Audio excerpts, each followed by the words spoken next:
అందరికీ నమస్తే. Welcome to అమ్మ దీవెన ఛానల్. ఇవాళ నేను తిరుపతిలో ఉండే తాతయ్య గుంట గంగమ్మ గుడిలో పరకామణి సేవకు వెళ్ళానండి. నేను సేవా కుటుంబంలో జాయిన్ అయ్యాను. అక్కడ వాళ్ళు ఐడి కార్డు ఇస్తారు.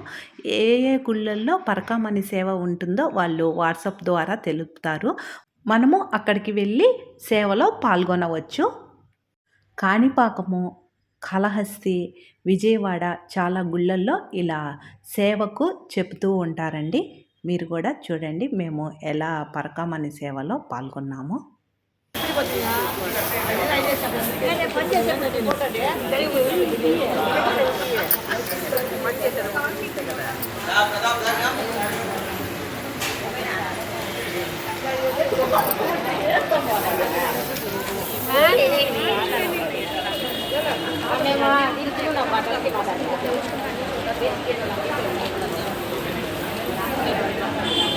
దగ్గర పెట్టుకోమా లాట్లేదు అవసరం లేకపోతే ఎత్తుకొని పోదాం బుక్కులో పెట్టుకొని మేడం పెట్టుకొని